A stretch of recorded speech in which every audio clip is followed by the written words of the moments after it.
Hello everyone, welcome back to the channel.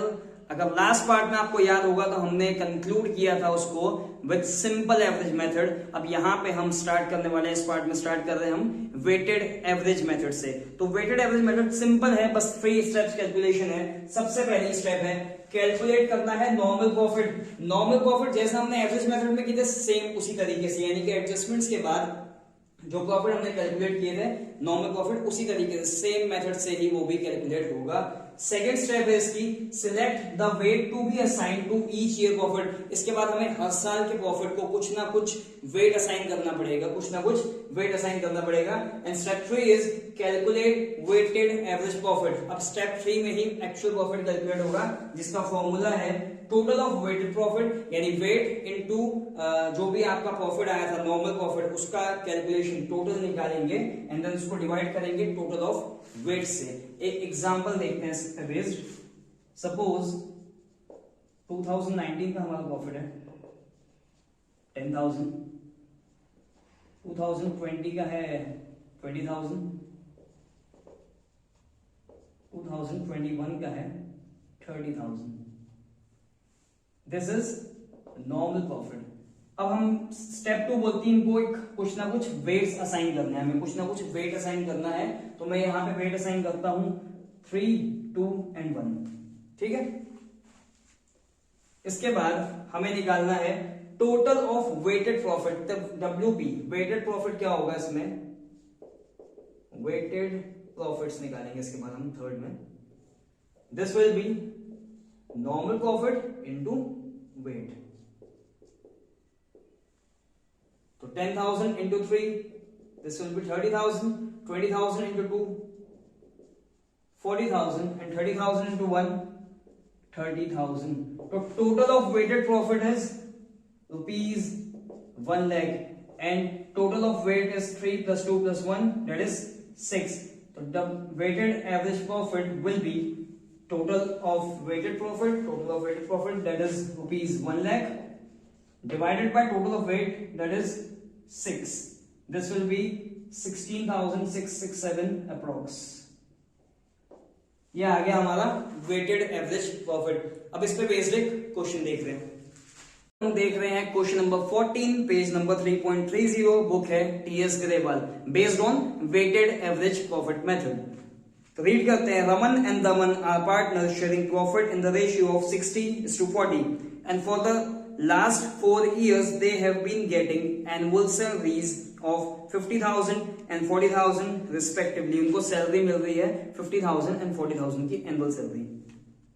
The annual accounts have shown the following net profit before charging partner salary, यानी कि salary minus करने के पहले के profit हमें दिए हुए हैं। तो हम नोट करते हैं ईयर 2020 प्रॉफिट है 1,40,000। 2021 का प्रॉफिट है 1,01,000। 2022 का प्रॉफिट है 1,30,000।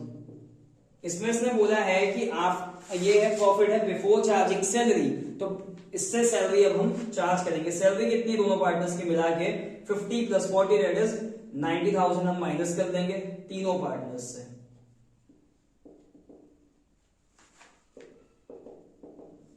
ये आ गया 50,000, ये आ गया 11,000 एंड ये आ गया 40,000। Next, on 1st April 2022 Zeno is admitted to the partnership for 1/4 share in profit without any salary। एक न्यू पार्टनर को एडमिट किए 1/4 शेयर के लिए, उसको सैलरी कुछ भी नहीं देनी है। तो ये इररेलेवेंट है वैसे भी इस क्वेश्चन के हिसाब से। आगे पढ़ते हैं। Goodwill is to be valued at 4 year purchase of weighted average profit of last 3 years after partners salary, यानी गुडविल को वैल्यू करना है 4 year purchase of weighted average profit. कितने साल का, 3 साल का। पहले 3 साल का वेटेड एवरेज प्रॉफिट निकालना है और गुडविल के लिए उसको नंबर ऑफ ईयर परचेज दिए हैं 4। तो profit to be weighted as 1, 2 and 3, the greatest weight being given to the last year. तो लास्ट ईयर को ग्रेटेस्ट वेट देना, तो वेट अब हम असाइन करेंगे। लास्ट ईयर को 3 का वेट आएगा, फिर 2 का आएगा, फिर 1 का आएगा। अब हम निकालते हैं वेटेड प्रॉफिट।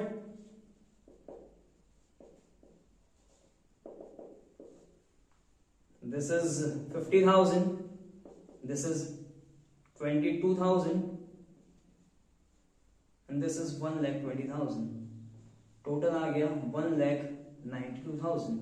ये है वेटेड प्रॉफिट्स का टोटल। अब वेट का टोटल करेंगे 3 + 2 + 1, दिस विल बी 6। तो वेटेड एवरेज प्रॉफिट का फॉर्मूला हमें पता है कि टोटल ऑफ वेटेड प्रॉफिट यानी कि 1,92,000 divided by total of weight, this will be 32,000। तो वेटेड एवरेज प्रॉफिट हमारा आ गया 32,000। अब गुडविल कैसे निकाली जाएगी? 4 year purchase of weighted profit. तो weighted average profit into number of year purchase, exam में एब्रिविएशंस यूज नहीं कर सकते हम,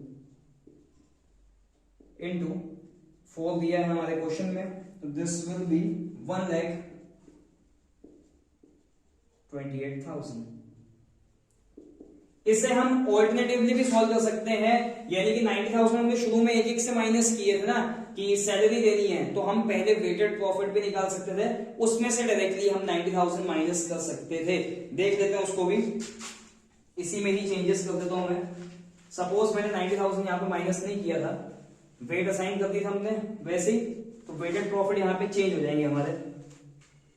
वेटेड प्रॉफिट हो जाएंगे 1,40,000, 2,02,000 एंड 3,90,000। टोटल आएगा इनका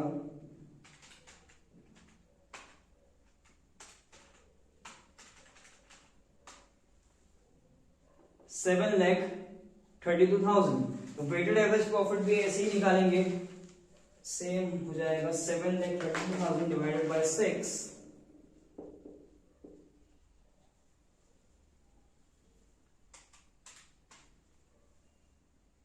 ये आएगा 1,22,000। 1,22,000 आया। अब इसमें से हमें क्या माइनस करना है? इसमें से हमें 90,000 माइनस करना पड़ेगा जो सैलरी का है पार्टनर्स की। तो 90,000 हमने बाद में माइनस किए, तो दिस विल बी 32,000 ओनली। उसके बाद की प्रोसेस सेम और आंसर विल बी सेम। तो दोनों तरीके से हम इसको सॉल्व कर सकते हैं, आंसर सेम ही आएगा, चाहे आप पहले इंडिविजुअली माइनस करें, चाहे आप पूरा वेटेड एवरेज प्रॉफिट निकालने के बाद लास्ट में माइनस करते हैं उस 90 को। 90 कहां से आया है? दिस इज 50,000 की सैलरी प्लस 40,000 की सैलरी, दोनों पार्टनर्स की, ठीक है। ओके, तो नेक्स्ट हम देख रहे हैं super profit method. But super profit क्या होता है उसको जानने से पहले हम जानेंगे कैपिटल एम्प्लॉयड क्या होता है, क्योंकि इन सब वर्ड्स का यूज होने वाला है। सबसे पहले हम देखते हैं कैपिटल एम्प्लॉयड। तो कैपिटल एम्प्लॉयड हमने वर्ड सुना है 11th में। Capital employed is the amount of capital invested in a business, यानी आपने अपने बिजनेस में कितना पैसा इन्वेस्ट किया उसी को हम कैपिटल एम्प्लॉयड बोलेंगे। तो इसको निकालने के दो तरीके हैं। फर्स्ट है asset side approach and liability side approach. सबसे पहले देख रहे हैं लायबिलिटी साइड अप्रोच, जिसका फॉर्मूला है capital employed will be equal to capital यानी ओनर्स का लगाया हुआ पैसा प्लस रिजर्व्स। रिजर्व क्या होंगे? जो भी रिजर्व प्रॉफिट या आपने जितने भी रिजर्व बनाए हैं, जैसे कि कुछ बोल सकते हैं जनरल रिजर्व बना है, कुछ कैपिटल रिजर्व बना है, जितने भी एन नंबर ऑफ रिजर्व में आपने अपने प्रॉफिट को एक्यूमुलेट करके रखे हैं उसको बोलेंगे हम रिजर्व्स। इसको PNL profit and loss account भी बोल सकते हैं। प्रॉफिट एंड लॉस का क्रेडिट बैलेंस आएगा रिजर्व में। उसमें से लेस करेंगे गुडविल। गुडविल कौन सी? जो बुक्स में दिख रही है। बुक्स में दिखने वाली गुडविल कौन सी होती है? Purchased goodwill. तो जो गुडविल आपने परचेज किए हैं, तो वो जो गुडविल आपकी बुक में दिख रही है, इसे भी आप माइनस करेंगे to compute the capital employed. Next हम चीज माइनस करेंगे फिक्टिशियस एसेट। 11th हमने देखे हैं फिक्टिशियस एसेट का एग्जांपल है सबसे बढ़िया डेफर्ड रेवेन्यू एक्सपेंडिचर या फिर एडवर्टाइजमेंट सस्पेंस। एडवर्टाइजमेंट सस्पेंस, अगर ऐसे कुछ खर्चे हैं जो कि फिक्टिशियस एसेट है। फिक्टिशियस एसेट क्या होती है? This is not the actual asset, ये एक्चुअल एसेट नहीं होती है, ये एक्सपेंस है जो कि एसेट के फॉर्म में, जो अनरिटन रिटर्न ऑफ एक्सपेंस नहीं है, जो एक्सपेंस राइट ऑफ नहीं हुआ है बुक से, जो हमारे पास एसेट के फॉर्म में दिख रहा है, उसे हम बोलते हैं फिक्टिशियस एसेट। तो ये एसेट एक्चुअल में नहीं है, इसलिए इसको भी हम क्या करेंगे? माइनस करेंगे। लास्ट आता है नॉन ट्रेड इन्वेस्टमेंट, को भी माइनस करेंगे। तो नॉन ट्रेड इन्वेस्टमेंट क्या होता है? इन्वेस्टमेंट की दो कैटेगरी होती है, the first is trade investment and second is non trade investment. अगर हम इन्वेस्टमेंट को कैटेगराइज करें, पहला आएगा ट्रेड इन्वेस्टमेंट। ट्रेड इन्वेस्टमेंट क्या होता है? ऐसा इन्वेस्टमेंट, नॉन ट्रेड इन्वेस्टमेंट, ठीक है।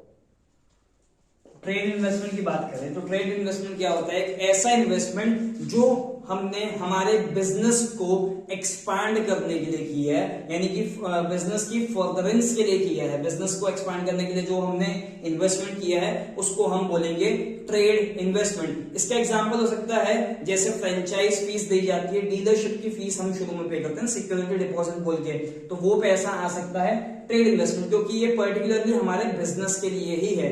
सेकंड आते हैं नॉन ट्रेड इन्वेस्टमेंट। इसमें हो सकता है इन्वेस्टमेंट इन शेयर्स, डिवेंचर्स एटसेट्रा, मतलब जो आपने इन्वेस्टमेंट किए हो टू अर्न प्रॉफिट। ये बिजनेस का इससे कोई लेना देना नहीं है। किसी कंपनी ने किसी दूसरे कंपनी के शेयर्स खरीद ली है, या मैंने किसी और कंपनी को के डिवेंचर्स परचेस कर लिया हूं, पार्टनरशिप फॉर्म की अगर मैं बात करूं, तो ये जो है ये सिर्फ सोल मोटिव क्या था? इसमें प्रॉफिट अपना मैक्सिमाइज करना था, बिजनेस का फर्दरेंस यहाँ पे नहीं था। तो बिजनेस का फर्दरेंस नहीं था तो ये कौन सी इन्वेस्टमेंट हो गई? ये हो गई नॉन ट्रेड इन्वेस्टमेंट। अब हम बात करते हैं, ये तीनों चीजें माइनस होगी तो आपका कैपिटल एम्प्लॉयड आ जाएगा। सेकंड तरीका है एसेट साइड अप्रोच। इसमें आएगी ऑल एसेट एक्सेप्ट ये तीनों जो ऊपर हमने बात की है, goodwill, fictitious asset and non trade investment, less कर देंगे आउटसाइड लायबिलिटी। तो ये फॉर्मूले कहीं ना कहीं मिलते जुलते, जैसे हम पहले बैलेंस शीट बनाते थे। अगर हम एसेट साइड अप्रोच की बात करें तो हम क्या, सारी एसेट, इसको हम बोल सकते हैं ऑल एसेट्स। एक्सेप्शन क्या है? गुडविल नहीं लेना है, फिक्टिशियस एसेट नहीं लेना है और नॉन ट्रेड इन्वेस्टमेंट नहीं लेना। उसके रीजन हमने यहाँ पे देख लिए। उसके बाद हम माइनस करते थे यहां से इन दोनों को, लोन एंड क्रेडिटर्स को हम माइनस करते ही थे। ये दोनों क्या हैं? ये दोनों आउटसाइड लायबिलिटी तो है। तो अल्टीमेटली जो बच जाता था वो कैपिटल का ही बैलेंस आता था। तो ये आ गया आपका capital employed. This plus this, और इन तीनों को माइनस करने के बाद जो बैलेंस आएगा, तो दोनों तरीके से हम निकाल सकते हैं। ये बैलेंस शीट में भी हमने समझ लिए और फॉर्मूला भी बुक में दिया हुआ है, तो बिल्कुल इजी चीज है ये। अब हम समझ रहे हैं सुपर प्रॉफिट क्या होता है with the help of an example. तो हम देख रहे हैं कि मेरे पास कैपिटल का पैसा है, कैपिटल एम्प्लॉयड है किसी बिजनेस में इन्वेस्ट करने के लिए। सपोज मेरे पास 2 लाख रुपीज है, तो मेरे पास मल्टीपल ऑप्शंस है कि मैं 2 लाख रुपए को या तो टेक्सटाइल में लगा दूं, या फिर एफएमसीजी इंडस्ट्री में लगा दूं, या फिर आईटी इंडस्ट्री में लगा दूं। और हर एक इंडस्ट्री मुझे मेरे कैपिटल पे अलग अलग रिटर्न देगा। मान के चलते हैं कि टेक्सटाइल मुझे 10% रिटर्न दे रहा है, एफएमसीजी मुझे 15% रिटर्न दे रहा है, और आईटी इंडस्ट्री मुझे 20%। किसका? ये 10% कैपिटल एम्प्लॉयड का, 15% कैपिटल एम्प्लॉयड का है, और 20% भी कैपिटल एम्प्लॉयड का ही रिटर्न मुझे मान के चलते हैं मिलेगा। Now suppose if I have invested in IT industry, मैंने एक आईटी इंडस्ट्री में 2 लाख रुपीज इन्वेस्ट किया हूं, जिसका मुझे मिल रहा है रिटर्न 20%। अब सपोज मुझे 5 साल बाद ये मेरा बिजनेस बेचना है, मुझे मेरा बिजनेस बेचना है जिसमें मेरा कैपिटल लगा मात्र 2 लाख रुपए। तो क्या मैं इसे 2 लाख में बेचना चाहूंगा? अभी नहीं ना, मैं गुडविल का पैसा लूंगा। तो बायर मुझे गुडविल का पैसा कब देगा? जब सारी इंडस्ट्री, सारी आईटी इंडस्ट्री 20% कमा रही है कैपिटल एम्प्लॉयड में, बट समहाउ मेरी गुडविल की वजह से मेरी कंपनी कमा रही है 25%। मेरी कंपनी कमा रही है 25% of the capital employed which is ₹50,000। तो सुपर प्रॉफिट यही तो होता है। सुपर प्रॉफिट मींस आपने जो प्रॉफिट अर्न किया, this is the normal profit. ये हर इंडस्ट्री, हर कंपनी कमा रही होगी आईटी इंडस्ट्री की, तो ये है नॉर्मल प्रॉफिट। इसको हम एवरेज भी बोल सकते हैं। नॉर्मल प्रॉफिट है ये, एवरेज प्रॉफिट है। इंडस्ट्रीज के हिसाब से एवरेज निकाला हुआ है कि 20% आईटी इंडस्ट्रीज की मार्जिन होती ही है, तो हर कंपनी अप्रोक्स 20% कमा रही होगी। बट जो मेरा बायर होगा उसको एडवांटेज कब मिलेगा, जो मैं 25% कमा रहा हूं उसको ये 5% का मेरी कंपनी में एडवांटेज दिखेगा, तब तो वो मेरी कंपनी खरीदेगा। तो जो 5% का जो गैप है ये ही तो सुपर प्रॉफिट है। तो सुपर प्रॉफिट क्या हुआ, जो आपकी अर्निंग्स है over and above your normal या फिर एवरेज प्रॉफिट, तो वो हुआ आपका सुपर प्रॉफिट। इस केस में सुपर प्रॉफिट कितना हो गया, 50,000 लेस 40,000, तो 10,000 आ गया हमारा सुपर प्रॉफिट। अब इसके बेसिस में गुडविल अगर हमको कैलकुलेट करनी है तो नंबर ऑफ ईयर परचेज हमें दिया जाएगा क्वेश्चन में, multiply by number of year purchase, तो आपका आ जाएगा गुडविल का अमाउंट। क्लियर है। Question number 15 based on super profit method, page number है 3.30। The capital of the firm of Anuj and Binu is ₹10 lakh and the market rate of interest is 15%। तो capital employed दी हुई है, market rate of interest दिया हुआ है। Capital employed है 10 lakhs, market rate of return दिया हुआ है 15%। तो हम बोल सकते हैं हमारा एवरेज प्रॉफिट आ गया या फिर नॉर्मल प्रॉफिट, नॉर्मल रिटर्न जैसा हमने कंसेप्ट में समझे थे उसको हम बोल सकते हैं नॉर्मल रिटर्न आ गया हमारा 10 lakhs into 15% which is 1.5 lakhs। ये हमारा 1.5 लाख का नॉर्मल रिटर्न आ गया। नॉर्मल बिजनेस इतना ही कमाते हैं। आगे, annual salary to the partners is 60,000 each. दो पार्टनर्स हैं, सैलरी है 60,000 ईच, यानी कि 1,20,000 पर एनम खर्चा है। इसके बाद आगे दिया है the profit for the last 3 years were 3 lakh 3,60,000 and 4,20,000। ये क्या है, एक्चुअल प्रॉफिट हुआ हमको, एक्चुअल में जो प्रॉफिट हुआ है तो निकालना पड़ेगा actual profit. Goodwill of the firm is to be valued on the basis of 2 year purchase of last 3 years average super profit. तो सुपर प्रॉफिट जो भी आएगा उसका 3 years ऑफ परचेज हमारी गुडविल आएगी, तो कैलकुलेट करना है गुडविल। ये हमने निकाल दिया नॉर्मल रिटर्न। अब हम निकालेंगे एक्चुअल रिटर्न। एक्चुअल रिटर्न कितना, एवरेज के बेसिस पे निकलेगा। तो एवरेज प्रॉफिट हमको दिए हुए लास्ट 3 years के, तो ईयर हम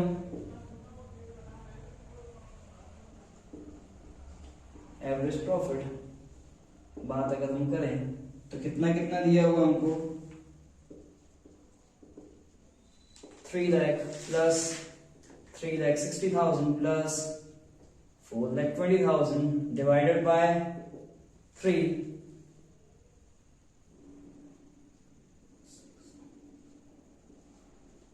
10,80,000 डिवाइडेड बाय 3, 3,60,000 आया आपका एवरेज प्रॉफिट। अब इसमें से जो सैलरी है दोनों पार्टनर्स की 60,000 इंटू 2 यानी कि 1,20,000 हम क्या कर देंगे, माइनस कर देंगे, तो यह आ गया 2,40,000। 2,40,000 आ गया आपका average actual profit. Average profit इसको बोल सकते हैं हम, ठीक है।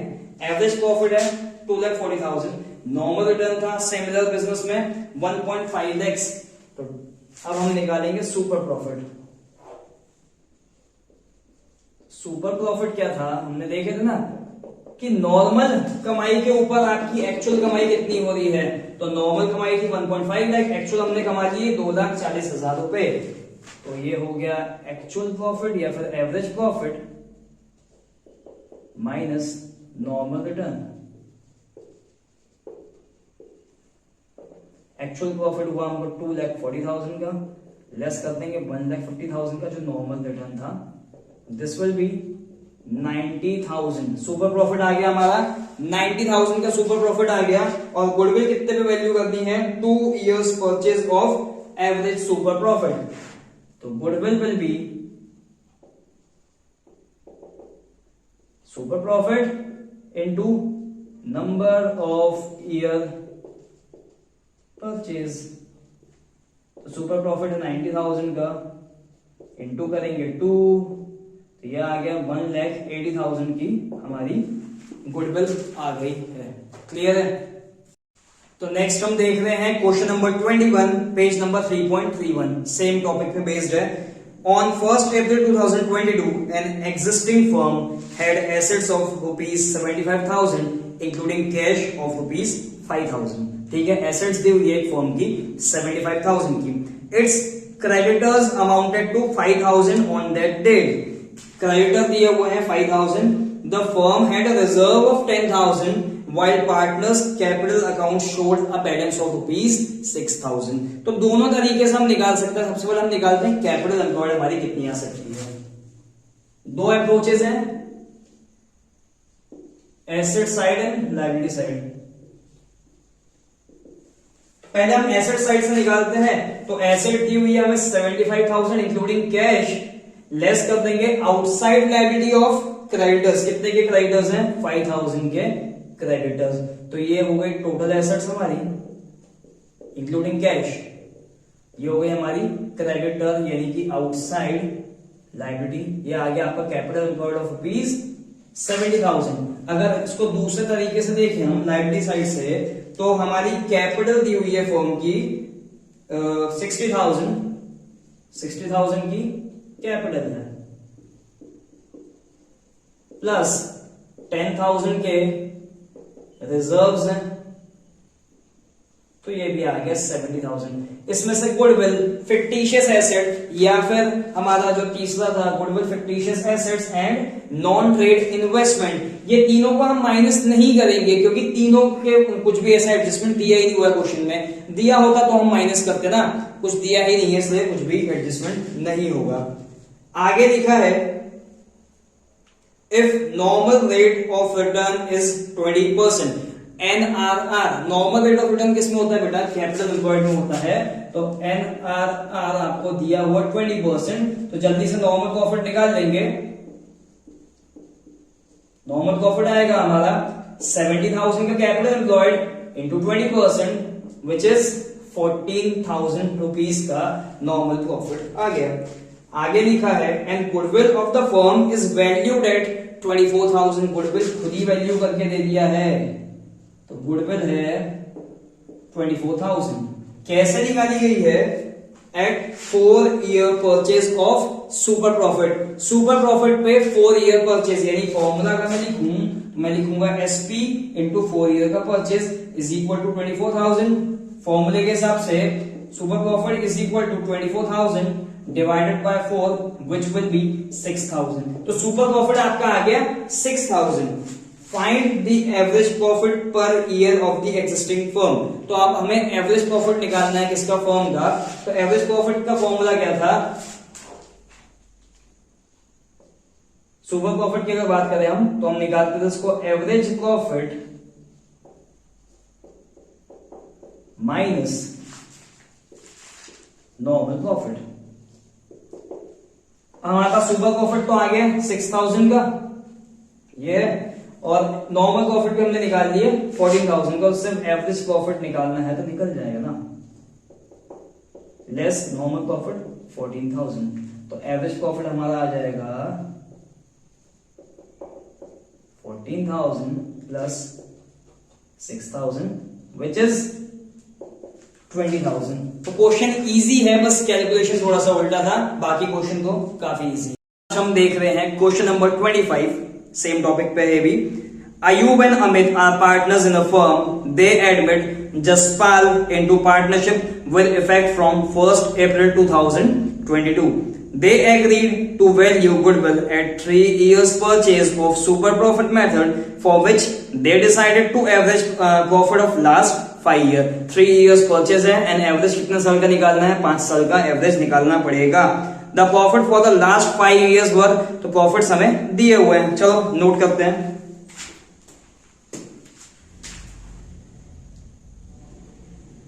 2018 the profit है 1,50,000, 2019 1,80,000, 2020 में दिया है 1 लाख, 2021 2,60,000, 2022 2,40,000। अब हम देखेंगे जो एडजस्टमेंट दिए, जो पास्ट एडजस्टमेंट दिए उसको देखेंगे।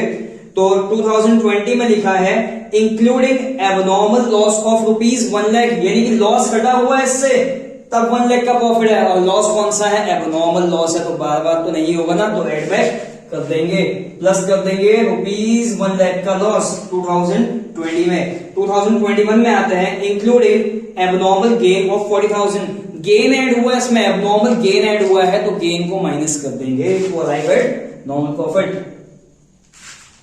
टोटल निकालते हैं, 150 तो पूरा है, 180 है, इसके बाद ये हो गया 2 लाख, ये हो गया 2,20,000 और 240 तो ये एज इट इज रहेगा। टोटल करते हैं इनको, 1,50,000 प्लस 1,80,000 प्लस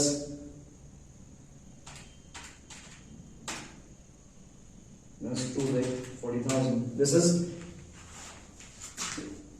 9,90,000, ठीक है, डिवाइडेड बाय 5, एवरेज प्रॉफिट निकाल रहे हैं हम, तो 9,90,000 this is the normal profit, divided by number of years, तो आ जाएगा हमारा average profit, it is 1,98,000। Average profit आ गया है, आगे क्या निकालना है? The firm has total assets of 20 lakhs and outside liability of 5 lakh as on date. तो कैपिटल एम्प्लॉयड निकल जाएगा इससे, कैपिटल एम्प्लॉयड निकल जाएगा कि एसेट्स दी हुई है 20 lakhs की,